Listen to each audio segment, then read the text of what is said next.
कौन है वो 7 सितारे जिनकी सलाह से मोदी चलाते हैं देश? चीन अमेरिका तक में मंदी, लेकिन न्यू इंडिया में 7 लोगों की वजह से आ गई बुलंदी।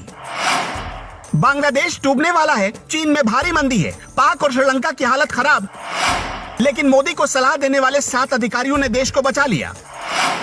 न्यू इंडिया को सुपर पावर इंडिया कैसे बना रहे मोदी, जानिए मोदी की उस टीम के बारे में जो है दुनिया की बेस्ट टीम। मोदी के सलाहकारों का चमत्कार, बांग्लादेश की इकोनॉमी डूब गई, श्रीलंका और पाकिस्तान की हालत भी खराब, अमेरिका और चीन में भी मंदी के आसार, लेकिन इंडिया एकदम चंगा है। चीन ने ताइवान को आंख दिखाई, तिब्बत को डराया, श्रीलंका पर आधा कब्जा पाया, लेकिन मोदी के हिंदुस्तान से क्यों दोस्ती करने पर उतर आया। ये रिपोर्ट सिर्फ मोदी के लिए नहीं, बल्कि देश से प्रेम करने वाले हर इंसान को देखनी चाहिए। आपको पता है कि नहीं कि सिर्फ कुछ ही घंटे पहले एक सर्वे आया है। द मॉर्निंग कंसल्ट नाम के ग्लोबल एनालिस्ट ने एक सर्वे किया और करीब 3 महीनों की मेहनत के बाद ये पता लगाने की कोशिश की कि दुनिया का सबसे पॉपुलर लीडर कौन हो सकता है। तो लोगों ने जवाब दिया नरेंद्र मोदी, यानी कि Joe Biden, Olaf Scholz, Anthony Albanese, Emmanuel Macron जैसे लोगों को पछाड़कर नरेंद्र मोदी सबसे पॉपुलर बन गए। ज्यादा टाइम ना लेते हुए पहले पॉपुलैरिटी की लिस्ट देखिए। नरेंद्र मोदी की अप्रूवल रेटिंग सबसे ज्यादा यानी 75% है। मैक्सिको के राष्ट्रपति लोपेज ओब्राडोर की अप्रूवल रेटिंग 63% है। ऑस्ट्रेलिया के पीएम एंथनी एल्बूज की अप्रूवल रेटिंग 58% है।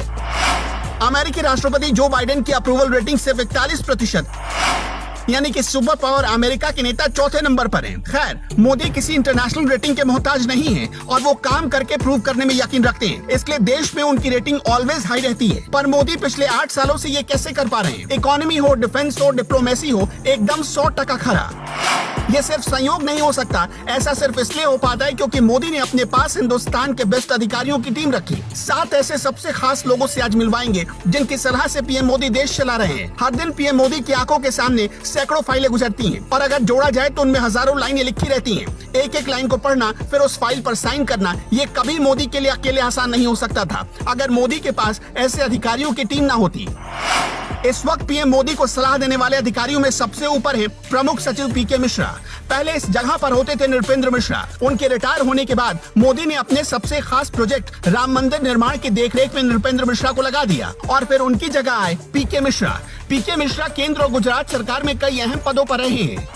1972 बैच के गुजरात कैडर के आईएएस अधिकारी पीके मिश्रा ने 2019 में मोदी के प्रमुख सचिव का पद संभाला था। गुजरात में जब नरेंद्र मोदी मुख्यमंत्री होते थे तब पीके मिश्रा उनके खास अधिकारियों में गिने जाते थे। पीके मिश्रा को आपदा प्रबंधन में बेहतरीन काम के लिए यूनाइटेड नेशन भी सम्मानित कर चुका है। डॉक्टर पीके मिश्रा साल 2006 से 2008 के बीच भारत के कृषि सचिव रहे। पीके मिश्रा के काम करने का स्टाइल सबसे अलग था, इसलिए मोदी उनके मुरीद थे। जब पीके मिश्रा मोदी के मुख्यमंत्री रहते हुए रिटायर हो गए थे तो उन्हें गुजरात इलेक्ट्रिसिटी रेगुलेटरी बोर्ड का चेयरमैन बना दिया गया था। 2013 में डॉक्टर पीके मिश्रा का कार्यकाल खत्म हुआ और गुजरात से नरेंद्र मोदी दिल्ली आ गए। जैसे ही नरेंद्र मोदी प्रधानमंत्री बने, पीके मिश्रा को दिल्ली बुलाया गया और मोदी की टीम में शामिल किया गया। पीके मिश्रा को इंफ्रास्ट्रक्चर डेवलपमेंट, कृषि, एनर्जी, डिजास्टर मैनेजमेंट जैसे मामलों में एक्सपर्टीज हासिल है। आज हमारा देश पुष्पराज यानी पुष्पा बन चुका है, यानी अमेरिका और चीन जैसे देशों की अकड़ के आगे भी हमें कोई टेंशन नहीं होती। कूटनीति और सामरिक मोर्चे पर भारत अगर विश्व शक्ति बनता जा रहा है तो इसके पीछे है मोदी के सुरक्षा सलाहकार अजित डोवाल। डोवाल रियल लाइफ में भी जासूस की भूमिका निभा चुके हैं। पाकिस्तान अगर अपने पाजामे में है तो उसके पीछे मोदी का नेतृत्व और अजित डोवाल का ही रोल है। ये याद रखिए कि डोवाल की रणनीति का ही नतीजा है कि अमेरिका और रूस दोनों महाशक्तियां भारत में आती हैं और प्रधानमंत्री मोदी से बात करती हैं। मोदी के बाकी 2 अधिकारियों से आपकी मुलाकात करवाएं, उससे पहले बस 2 आंकड़े आप देखिए ताकि आपको ये पता चल पाए कि देश चलाने में उन अधिकारियों का कितना कीमती रोल है। चीन के लोग अपनी रोलेक्स घड़ियां बेच रहे हैं, हर्मेस बैग बेच रहे हैं ताकि वो पैसे इकट्ठा कर सके। चीन में 62,000 दुकानें बंद हो गयी। चीन के कुछ इलाके ऐसे हैं जहां सिर्फ 5 घंटे ही लोगों को बिजली मिल पा रही है। लेकिन इसके उलट भारत में क्या हो रहा है? भारत में सिर्फ अगस्त के महीने में 46,000 करोड़ विदेशी निवेश आ चुका है। एशिया में जितना निवेश अगस्त महीने में हुआ उसका 76% अकेले भारत में आया। भारत में आधे घंटे में ही 1 लाख महिंद्रा स्कॉर्पियो एन कारें बुक हो गई। भारत के हर गांव में बिजली पहुंच चुकी है। कुछ महीने पहले तक पूरी दुनिया बांग्लादेश की तारीफ कर रही थी। यहाँ तक कि भारत में मोदी विरोधी भी कहने लगे थे, देखो भारत से तेज बांग्लादेश तरक्की कर रहा है।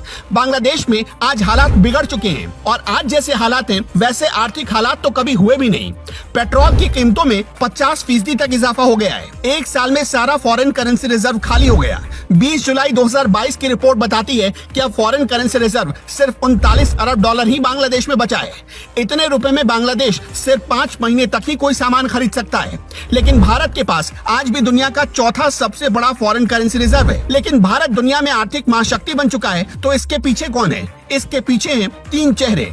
मोदी के आर्थिक सलाहकारों की टीम, जिसमें टॉप पर है विवेक देबरॉय, दूसरे नंबर पर है संजीव सान्याल और तीसरे नंबर पर है शेरपा अमिताभ कांत। इसी साल फरवरी में संजीव सान्याल को प्रधानमंत्री के आर्थिक सलाहकारों की टीम में शामिल किया गया। संजीव सान्याल प्रसिद्ध अर्थशास्त्री और इतिहासकार रह चुके हैं।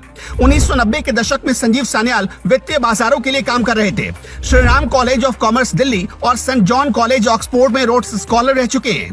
कोलकाता के रहने वाले संजीव सान्याल को 2010 में उन्हें वर्ल्ड इकोनॉमिक फोरम की तरफ से यंग ग्लोबल लीडर के सम्मान से सम्मानित किया गया। जब दुनिया के बड़े बड़े इकोनॉमिस्ट भारत की जीडीपी रसातल में जाने की भविष्यवाणी कर रहे थे, तभी सान्याल ने कहा था कि चिंता मत करिए, हमारा देश 9% से ज्यादा जीडीपी जल्द हासिल करेगा। और फिर भारत आज उसी रास्ते पर आगे बढ़ रहा है।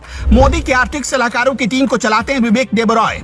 विवेक देबरॉय ने कोलकाता से रामकृष्ण मिशन स्कूल में पढ़ाई की और बाद में ट्रिनिटी कॉलेज कैम्ब्रिज से इकोनॉमी की शिक्षा हासिल की। फिर कई न्यूज़पेपर्स में एक्सपर्ट के तौर पर काम करते रहे। इसके अलावा मोदी की टीम के 2 और खास चेहरे हैं, अमित खरे और तरुण कपूर। लालू के चारा घोटाले को एक्सपोज करने वाले दमदार और धाकड़ अधिकारी हैं अमित खरे। झारखंड के चाईबासा जिले के डीएम रहते हुए अमित खरे ने ही पशुओं के चारे में हो रही घोटाले को पकड़ा था। उनकी पत्नी झारखंड में चीफ सेक्रेटरी रह चुकी हैं। अमित खरे 1985 बैच के झारखंड कैडर के आईएएस अधिकारी हैं। अमित खरे एचआरडी मिनिस्ट्री और सूचना प्रसारण मंत्रालयों में सचिव रह चुके हैं। झारखंड के चाईबासा में 1990 के दशक में वो जिलाधिकारी थे जब चारा घोटाले का पर्दाफाश हुआ। बतौर जिलाधिकारी उनकी ही लिखाई एफआईआर पर चारा घोटाले की जांच शुरू हुई, जिसमें बिहार के पूर्व मुख्यमंत्री लालू प्रसाद यादव और जगन्नाथ मिश्रा सहित कई नेता दोषी पाए गए। मोदी अमित खरे के काम से इतना प्रभावित थे कि 30 सितंबर को वो रिटायर हुए और सिर्फ 12 दिनों के बाद ही प्रधानमंत्री नरेंद्र मोदी के सलाहकारों की टीम में उन्हें शामिल कर लिया गया। इसी साल बीते जून के महीने में मोदी की टीम में एक नए रिटायर्ड अधिकारी की एंट्री हुई, जिनका नाम है तरुण कपूर। तरुण कपूर 1985 बैच के आईएएस अधिकारी हैं। नवंबर 2021 में तरुण कपूर भारत सरकार के पेट्रोलियम मंत्रालय से बतौर सचिव रिटायर हुए थे। तरुण कपूर शिमला के रहने वाले हैं। इन 7 लोगों की सलाह से पीएम मोदी देश चलाते हैं। ये वही 7 लोग हैं जो देश को कभी श्रीलंका, पाकिस्तान या बांग्लादेश नहीं बनने देंगे। और इन 7 लोगों की टीम के लीडर हैं नरेंद्र मोदी, जो बेबाक हैं, बेधड़क हैं और बेखौफ होकर कोई फैसले लेते हैं। वैसे इस टीम को लेकर आपकी क्या राय है? कमेंट सेक्शन में हमें जरूर बताइएगा।